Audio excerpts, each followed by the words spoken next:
함께 인사 나누십니다. 반갑습니다. 잘 오셨습니다. 인사를 좀 나누십니다.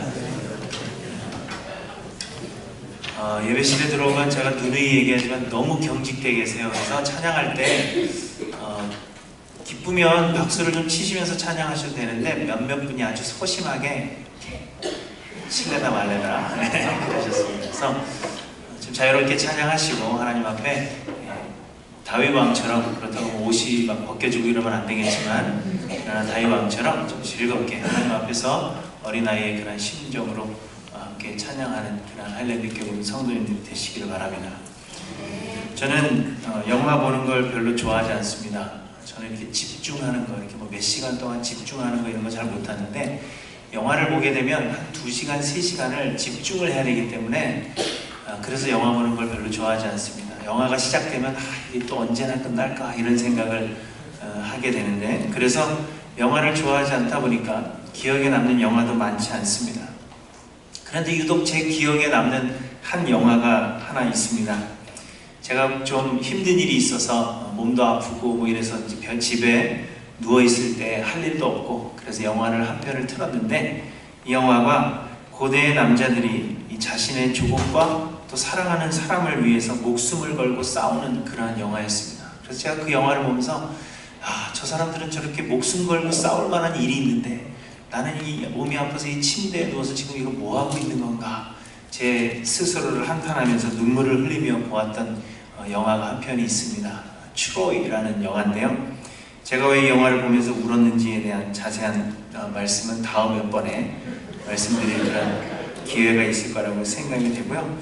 어쨌든 제가 이 트로이라는 영화를 보면서 눈물을 많이 흘렸습니다.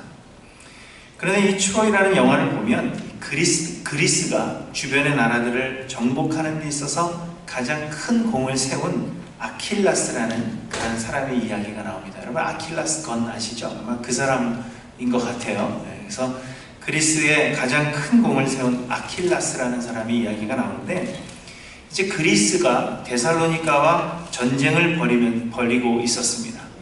그런데 데살로니가에서 가장 용감하고 거인같이 큰 그러한 장수 한 사람이 나와서 이 그리스 군인들의 길을 죽이고 있었습니다.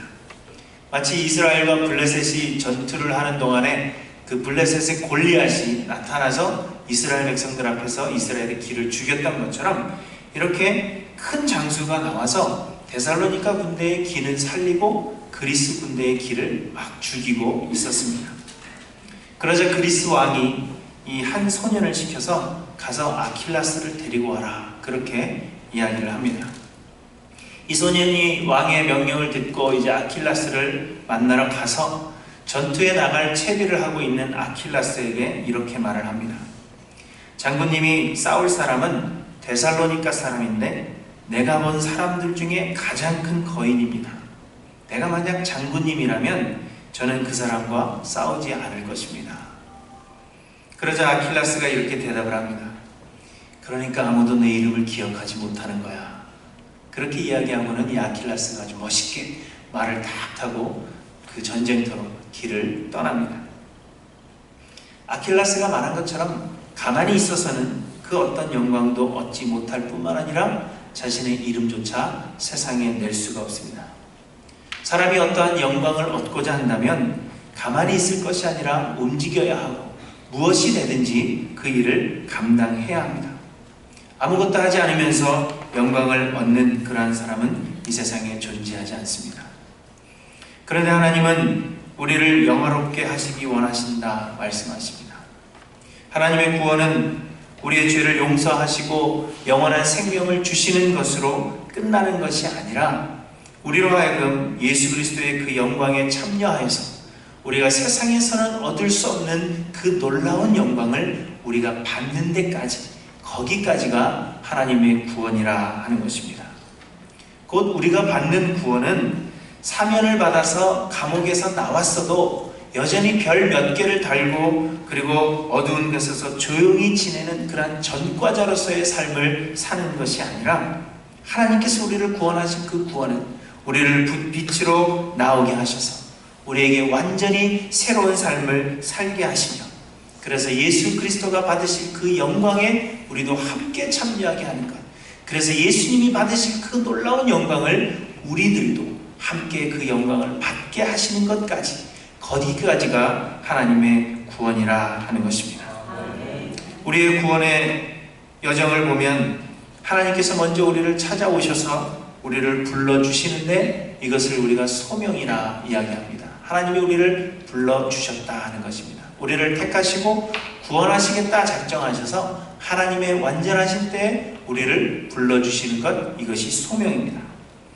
우리가 소명을 받게 되면 하나님께서 성령을 우리들에게 선물로 주셔서 하나님에 대하여 죽어있던 우리의 영이, 죽은 영이 다시 태어나게 됩니다. 거듭나게 된다. 이것을 가리켜서 우리는 중생이라 그렇게 말하는 것입니다.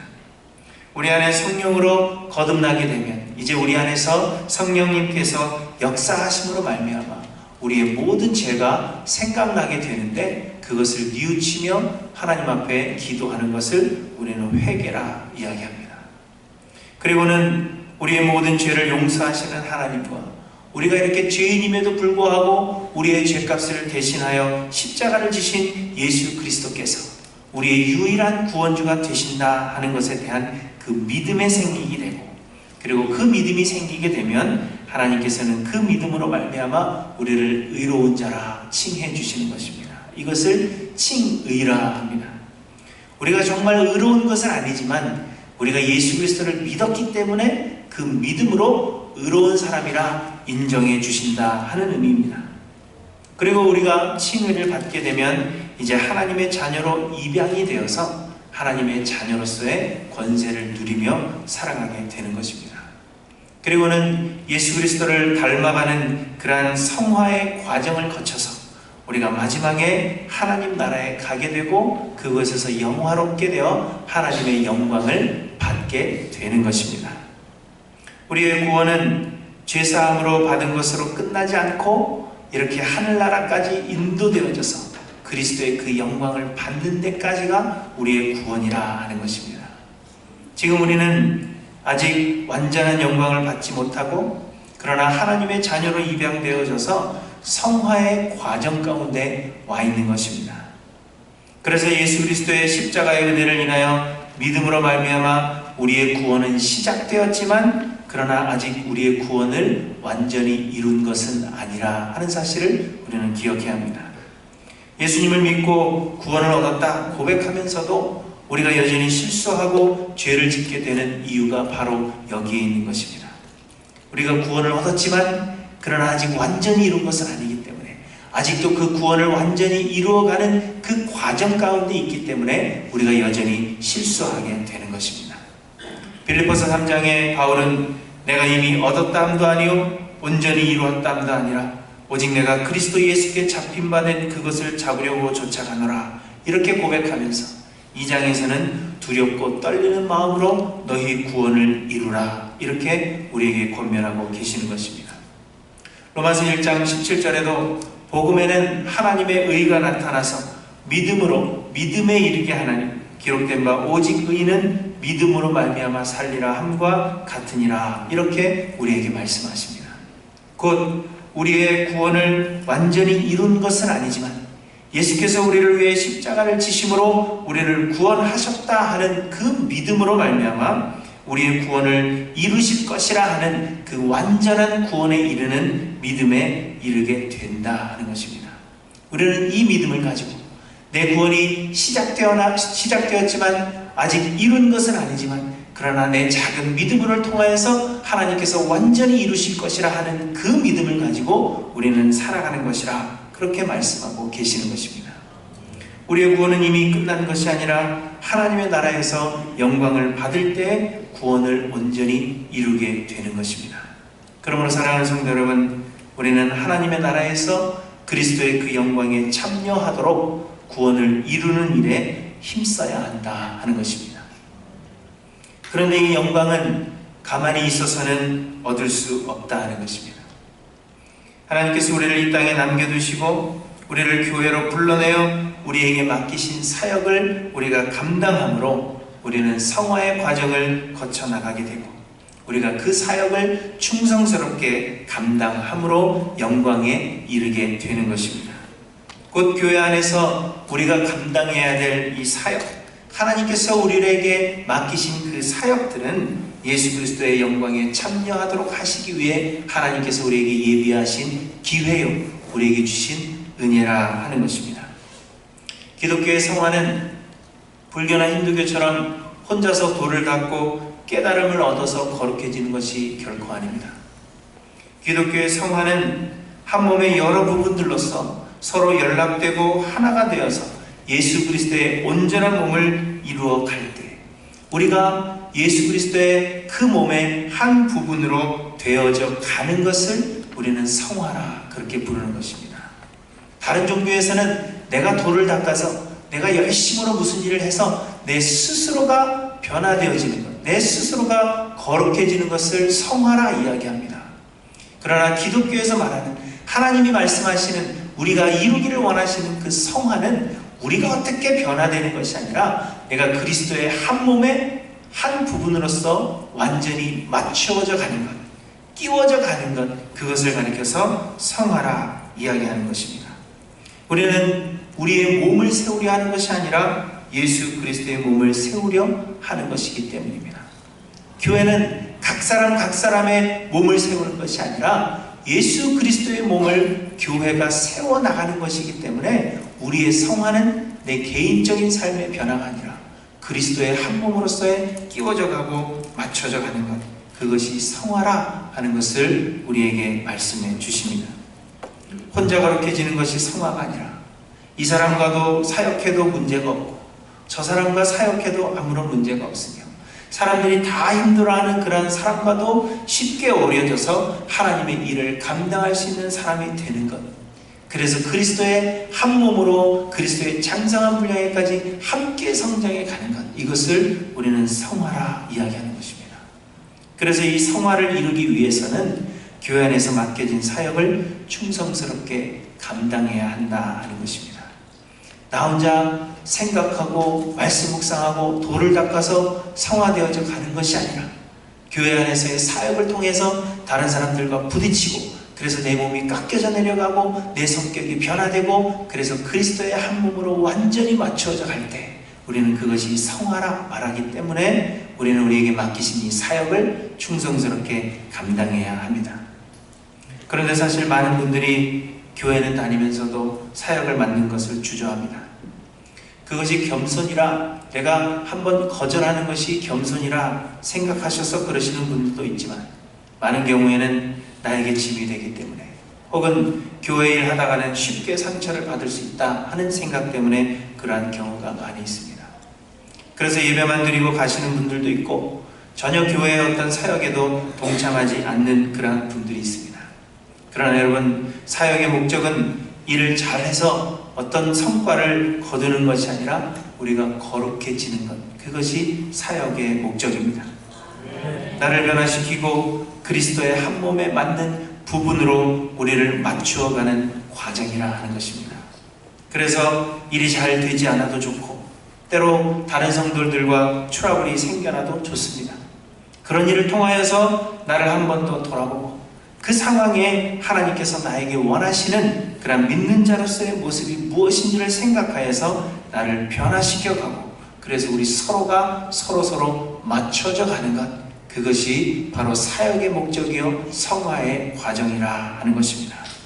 여러분 기억하시기를 바랍니다. 우리가 가만히 있어서는 성화를 이룰 수가 없고 영광에 참여할 수도 없는 것입니다. 혼자 잘해도 그리스도의 한 몸에서 떨어져 나와 있으면 우리는 마지막 영광에 참여할 수 없다 하는 것입니다.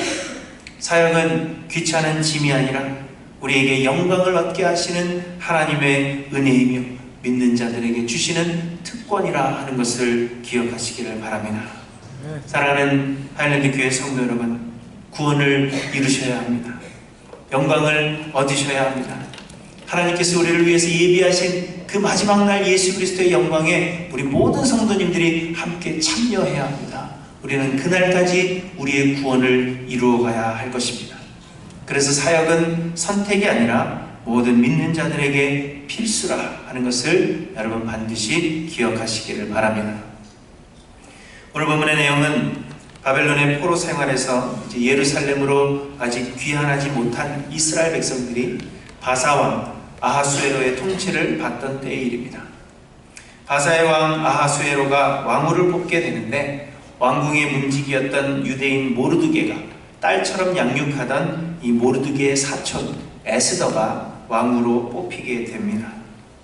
그리고 에스더가 왕후로 있을 때 아하수에로 왕의 총애를 받던 하만이라는 그런 교만한 사람이 있었는데 그 성의 문지기인, 궁전의 문지기인 모르드게가 자신에게 절하지 않는다 하는 그런 이유를 들어서 유대인 전체를 멸하겠다, 유대인 전부를 죽이겠다 하는 그런 계획을 세우고 왕의 승인을 얻어 놓았습니다. 이 사실을 안 모르드게가 죽음 앞에 놓인 이 유대인들을 구원하기 위해서 왕후가 된 자신의 사촌 에스더에게 왕에게 나아가서 탄원하여 유대인들의 생명을 구하라, 그렇게 부탁하고 있는 것입니다. 그런데 여러분, 그때에는 왕을 암살하려는 그런 사람들이 많이 있었던 때이기 때문에 아무리 왕후라고도 해도 왕의 부름을 받지 않고서는 결코 왕 앞에 나아갈 수가 없었습니다. 왕후라고 해도 부름을 받지 않았는데 왕 앞에 나아가는 일은 목숨을 내어놓는 것과 같은 그런 위험한 일이었고, 왕이 은혜를 베풀지 않으면, 왕이 들어와도 좋다 이렇게 허락하지 않으면 결코 들어갈 수가 없는데 이는 지극히 드문 일이었다 하는 것입니다. 에스더서 3장에 보시면 왕의 내시 두 사람이 왕을 살해할 것을 모함하였다가 발각되어서 처형된 그러한 일이 기록되고 있습니다. 그러한 일도 있었던 때이기 때문에 에스더가 왕에게 나아간다 하는 것은 아주 위험한 일이었습니다. 거기에다 더해서 아직 왕은 에스더가 유대인이라 하는 그 사실조차 알지 못하고 있었습니다. 그런데 만약 에스더가 이 일 때문에 왕에게 나아간다 하는 것은 내가 유대인이라 하는 것을 밝히는 것과 같은 것이었습니다.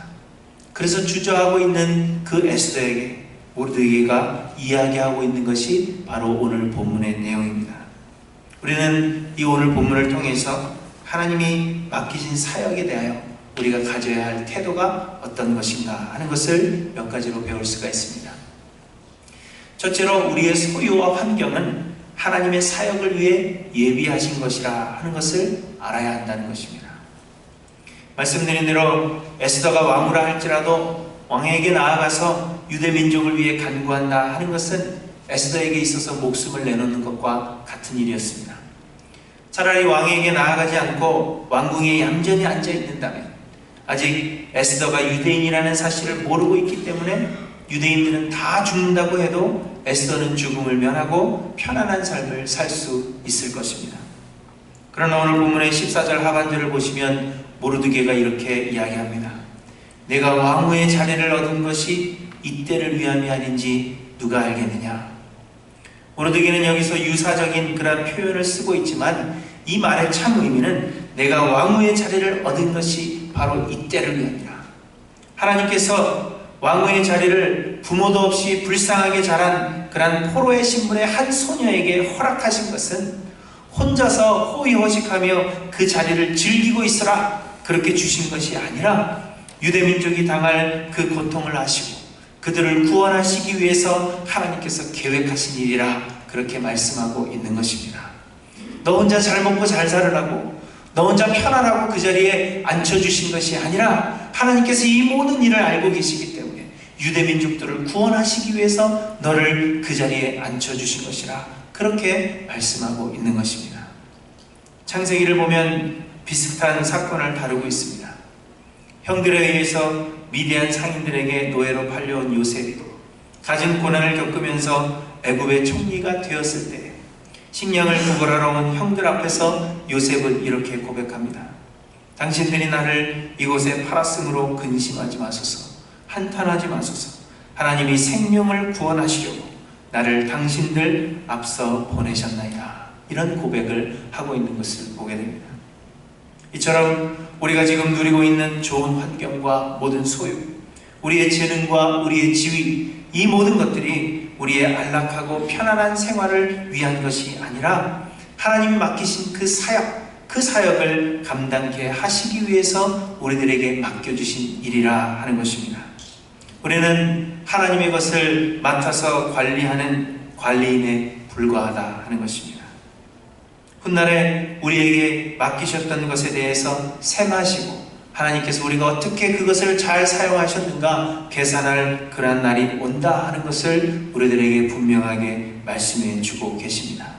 하나님께서 우리에게 허락하신 것은 우리의 개인적인 삶을 위해서가 아니라 하나님 맡기신 그 사역을 위해서, 그 사역을 감당할 때를 위해서 우리들에게 주셨다 하는 이 사실을 우리는 기억해야 합니다. 마태복음 24장 45절에 충성되고 지혜 있는 종이 되어 주인에게 그 집 사람들을 맡아 때를 따라 양식을 나눠줄 자가 누구뇨? 우리에게 이렇게 말씀하십니다. 주인에게서 그 집의 사람들을 맡아 때를 따라 양식을 나누어주는 삶이 바로 우리들의 삶이며 소유를 대하는 태도가 바로 이러한 것이어야 한다 하는 것을 우리에게 말씀해 주십니다. 우리의 모든 소유는 그것이 재물이 되었건 어떤 재능이 되었건 혹은 사회적 지위든 간에 또 지식이든 간에 하나님의 일을 위해서 일해야 할 그 때를 우리들에게 위해서 주신 것이라 하는 것을 우리의 마음속에 기억하시기를 바랍니다. 사랑하는 성도 여러분, 영광을 얻기 위해서는, 그래서 구원을 이루기 위해서는 우리의 환경과 소유 또 우리가 가진 모든 것들이 하나님의 사역을 위해 예비된 것이라 하는 그 마음을 가져야 합니다. 오늘 이 자리에 모이신 여러분들은 모두가 다양한 이유로 하이랜드 교회를 선택하셨을 것이라 그렇게 생각이 됩니다. 교회를 선택할 때에는 제일 먼저 목사님이 설교를 잘하는지, 또 우리 자녀들은 좋은 시설 안에서 잘 교육을 받을 수 있는지, 그러한 시설이 잘 갖추어져 있는지, 그리고 성도님들은 친절한지, 이런 것들을 여러 가지로 생각하고 선택을 합니다. 그러나 여러분이 어떠한 선택으로 오셨든지 간에 여러분께서 선택하신 것이 아니라 하나님께서 여러분을 하이랜드 교회로 불러주셨다 하는 것을 기억하시기를 바랍니다. 좋은 설교 듣고 잘 만들어진 좋은 환경에서 아이들의 교육을 누리고 그러라고 여러분들을 보내주신 것이 아니라 하나님께서 여러분들에게 맡기실 사역이 있기 때문에, 여러분들에게 맡기실 사명이 있기 때문에 여러분들을 이 자리로 불러주셨다 하는 것을 기억하시기를 바랍니다. 우리가 누리는 모든 것이 바로 이 때를 위하여 우리에게 맡기신 것입니다. 사역을 감당하라고 우리를 불러주신 것입니다. 그래서 구원을 이루고 영광을 받으라고 하나님께서 우리에게 영광을 주시기 위해서 이 자리로 부르셨습니다. 사랑하는 성도 여러분, 이 부르심에 응답하셔서 구원을 이루실 뿐만 아니라 그리스도의 그 영광에 참여하시는 저 여러분들이 되시기를 바랍니다. 둘째로, 사역을 감당하는 것은 다른 누군가를 위한 것이 아니라 바로 나를 위한 것이라 하는 그 은혜를 기억해야 합니다. 왕에게 나아가기를 망설이고 있는 에스더에게 모르드게가 말합니다. 이때 내가 만일 잠잠하여 말이 없으면 유다인은 다른 데로 말미암아 노임과 구원을 얻으려니와 너와 내 집은 멸망하리라 하십니다. 유대인은 다른 데로 말미암아 구원과 노임과 구원을 얻으려니와 이렇게 말하고 있습니다. 하나님께서 우리를 사용하시기 원하시고 봉사의 기회, 사역을 주시는 것은 우리의 도움이나 우리의 능력이 반드시 필요하기 때문이 아니라 하는 것입니다. 하나님은 내가 아니더라도, 내 능력이 아니더라도, 또 나의 어떤 일이 아니더라도 하나님은 무엇이든지 이루실 수 있는 분이십니다. 세상을 말씀으로 창조하시고 지금도 만물을 다스리시는 하나님께서 여러분 무엇이 부족해서 여러분에게 도움을 요청하시겠습니까? 사도행전 17장 25절에 우주와 그 가운데 있는 만유를 지으신 신께서는 천지의 주제이시니 손으로 지은 자에 계시지 아니하시고 또 무엇이 부족한 것처럼 사람의 손으로 섬김을 받으시는 것이 아니니 이는 만민에게 생명과 호흡과 만물을 친히 주시는 자이시니라 이렇게 선포하십니다.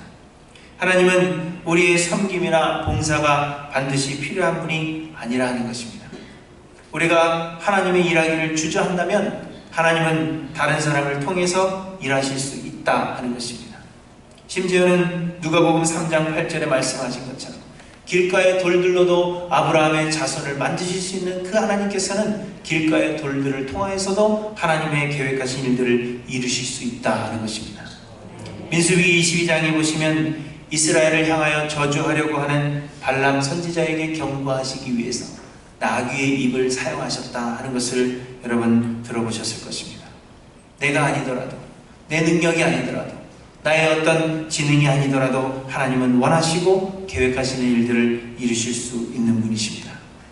그럼에도 불구하고 우리에게 봉사의 일을 하게 하시는 것은 우리의 재물이나 우리의 능력이 필요해서가 아니라 우리를 사역에 동참케 하셔서 영광을 얻게 하시려는 하나님의 은혜라 하는 것입니다. 우리가 아니어도 하나님의 사역은 이루어지지만 하나님 우리가 영광 받기를 원하시기 때문에 우리에게 일을 맡기신다 하는 것입니다. 그래서 봉사는 우리에게 짐이 아니라 하나님께서 우리에게 주시는 믿는 자들의 특권이라 하는 것입니다. 하만의 손에서 유대인들을 구원해 내시는 데 있어서 하나님은 에스더의 도움이 필요했던 것이 아니었다 하는 말씀입니다. 에스더가 왕에게 나아가지 않았다 하더라도 모든 능력이 뛰어나신 하나님은 분명히 다른 방법으로도 유대인들을 구원하실 수가 있으셨습니다. 그럼에도 불구하고 에스더를 사용하시는 것은 그로 인하여 에스더가 영광을 받게 하시기 위함이라 하는 것을 말씀해 주시는 것입니다. 사역에 동참하는 것은 하나님을 위한 것이 아니라 곧 사역에 동참하는 그러한 자들에게 영광을 주시려는 하나님의 은혜인 것입니다. 때때로 우리는 억지로 사역을 감당할 때가 있습니다. 하기 싫은데 억지로 떠밀려서 어쩔 수 없이 봉사할 때가 있고, 때로는 마치 교회에 내가 큰 선심을 쓰는 것처럼 그렇게 봉사할 때가 있습니다. 혹은 봉사를 통해서 내가 이렇게 많이 봉사를 했으니 이제 나에게 어떤 좋은 것을 주시겠지, 그러한 마음으로 봉사할 때가 있고, 또 내가 이렇게 많이 봉사한다 나 자신을 세우는 그런 도구로 사용할 때가 많이 있습니다. 그러나 오히려 나 같은 자에게 봉사의 기회를 주셔서 하나님의 영광에 참여하게 하신 것이 은혜요, 또한 특권이기 때문에 우리는 감사함으로 또한 겸허함으로 우리에게 맡기시는 모든 일들을 감당해야 할 것입니다. 사랑하는 성도 여러분, 여러분은 어떤 자세로 하나님께서 맡기신 사역을 감당하고 계십니까? 나 없으면 안 된다 하는 교만한 마음은 아닌지, 혹은 내 사역으로 인한 보상을 바라는 것은 아닌지 우리를 돌아보시고 우리로 영광에 참여케 하시기 위해 사역을 맡기신 그 하나님의 은혜에 감사함으로 우리에게 맡기신 사역을 감당하시는 저와 여러분들이 되시기를 바랍니다. 그리고 마지막에 나는 무익한 종입니다, 그렇게 하나님 앞에 고백하실 수 있는 저와 여러분들이 되시기를 바랍니다. 마지막으로 사역에는 반드시 희생이 따른다 하는 것을 알아야 합니다. 사역에는 반드시 희생이 뒤따릅니다. 희생이 없는 봉사는 취미생활에 불과하다 하는 그러한 말이 있습니다. 우리가 쉽게 사역에 동참하지 못하는 이유가 있다면 내 것을 포기해야 하는 그러한 희생이 뒤따르기 때문인 것입니다. 규례를 어기고 왕에게 나아가는 일은 에스더에게 있어서 정말 큰 희생이 필요한 그러한 일이었습니다. 그러나 에스더는 시녀들과 함께 3일을 먹지도 마시지도 않고 금식한 후에 왕에게 나아가겠다, 그렇게 말을 합니다. 그러면서 죽으면 죽으리다, 내가 죽게 된다면, 이 일 때문에 내가 죽게 된다면 죽겠습니다, 그렇게 고백을 하고 나아갑니다. 그러나 여러분, 죽음을 무릅쓰고 나아간 그 길이 죽음의 길이 아닌 오히려 영광의 길이 되었던 것을 우리에게 말씀하고 있습니다. 영원한 생명을 얻기 위해서 불로초를 찾아 헤매던 그러한 진시 황제를 보면서 우리는 미련한 짓이라 이렇게 생각을 합니다. 왜냐하면 세상에 그 어떠한 것도 우리들에게 영원한 생명을 줄 수가 없기 때문입니다. 우리는 그것을 알기 때문에 진시황을 이야기하면서 그는 어리석다, 이렇게 이야기를 합니다. 그러나 우리의 살아가는 모습을 보면 불로초를 찾는 이러한 진시황의 모습이 바로 우리들의 모습이 아닌가, 저는 그렇게 생각을 합니다. 식사를 한번 하려고 하면 이것이 몸에 좋다더라, 저것은 안 된다더라, 이러한 이야기로 귀가 따갑습니다. 언젠가는 비타민C가 좋다고 했어요. 그래서 비타민C를 많이 먹으면 필요 없는 것은 다 나가기 때문에 좋다 그랬는데, 또 며칠 지난 다음에 보니까 비타민C를 많이 드시면 암에 걸릴 수 있답니다. 오늘 아침에 제가 설교를 준비하면서 본 뉴스는 이런 내용입니다. 녹차를 마시는 걸레 짠 물을 마시는 게 낫다. 도대체 어느 장단에 맞춰서 춤을 춰야 될지 모르겠습니다. 인간의 수명을 늘리기 위한 노력들은 계속되고 있지만 이러한 노력들은 얼마 정도 육신의 건강에 도움을 줄 수는 있지만 영원한 생명을 우리에게 주지 못한다 하는 것에는 우리가 모두 동의할 것입니다. 우리가 아무리 노력해도 그리고 살아보려고 노력하여도 우리에게는 끝이 있는 것입니다. 그러나 여러분, 하나님을 위해 죽고자 하면 거기에는 영원한 생명이 있을 뿐만 아니라 영원한 영광에 참여하는 그러한 길이 된다 하는 것을 에스더를 통해서 우리들에게 말씀해주고 계시는 것입니다. 복음서에서도 말씀하고 있습니다. 누구든지 제 목숨을 구원코자 하면 잃을 것이고 누구든지 나를 위하여 제 목숨을 잃으면 찾으리라 말씀하십니다. 하나님 맡기신 사역을 감당하는 일은 분명 육체적으로는 우리에게 희생을 요구합니다. 그러나 하나님의 나라를 위한 희생에 하나님은 영원한 하나님 나라에서의 영생과 또 예수 그리스도가 받으실 그 모든 영광과 또 하나님 나라에서의 모든 좋은 것을 우리들에게 예비하시고 갚아주실 것이라 하는 것입니다. 하나님 나라를 위해 사역에 동참하는 길이 곧 죽어도 사는 길이라 하는 것을 여러분 마음속에 기억하시기를 바랍니다. 영화 트로이에서는 수많은 사람들이 자기 이름의 영광을 위해서 싸우다가 죽어갑니다. 그러나 그들이 추구하던 그 영광은 영원하지 못하며 참 영광이 아닌 것을 우리는 기억합니다. 시간이 지나면 다 잊혀지고 많은 그러한 헛된 영광뿐이라 하는 것입니다. 그러한 영광을 위해서도 이들이 목숨을 걸고 싸운다면 쉽게 없어질 그 영광을 위해서도 목숨을 걸고 싸우는 그러한 사람들이 있다면 하나님 나라의 영원한 영광, 모든 이름 위에 뛰어난 이름을 주시는 그 영광을 위해서는 예수 그리스도께서 받으실 그 영원한 영광에 참여할 수 있는 그 길을 주시는 그 영광을 위해서는 우리가 더 힘을 다하는 것이, 우리의 목숨까지도 내어놓는 것이 결코 어리석은 것이 아니라 하는 것을 우리들에게 말씀해 주십니다. 오히려 하나님의 나라를 위해서, 그 영광을 위해서 내가 싸우다가 죽는 것이 오히려 하나님께서 우리에게 주시는 은혜라 하는 것을 우리들에게 말씀해 주십니다. 우리의 구원은 예수 그리스도의 은혜로 시작되었지만 아직 완성된 것이 아닙니다. 우리는 성화의 과정을 거쳐 두렵고 떨리는 마음으로 우리의 구원을 이루어 그리스도의 그 영광에 참여해야 합니다. 그러나 여러분, 가만히 있어서는 성화를 이룰 수도 없고 영광에 참여할 수도 없다 하는 것을 기억하시기를 바랍니다. 우리에게 허락하신 모든 것은 하나님 나라 사역을 위해 주신 것입니다. 사역은 내 도움이 필요해서가 아니라 나를 위한 하나님의 은혜이며 하나님 나라를 위해서 희생하는 것이 곧 우리가 영원히 영광 가운데 사는 길이라 하는 것을 기억하시기를 바랍니다. 여러분, 어떤 사역을 해야 할지 모르시는 분들은 도움을 청하시기를 바랍니다. 저에게 오셔도 좋고 우리 장로님들에게 가셔도 좋습니다. 무슨 일이든지 교회를 위해 봉사하시기를 바랍니다. 하나님께서 우리에게 무엇을 맡기시든지 내 도움이 필요해서가 아니라 나에게 영광을 주시기 위한 하나님의 은혜임을 기억하며 그 일에 겸허한 마음으로, 겸손한 마음으로 참여하시는 저 여러분들이 되시기를 바랍니다. 그래서 하일랜드 교회 모든 성도님들이 그리스도의 한 몸의 한 부분으로 성화되어져 가서 영원한 영광에 모두 참여하시기를 주님의 이름으로 간절히 축원합니다. 기도하십니다.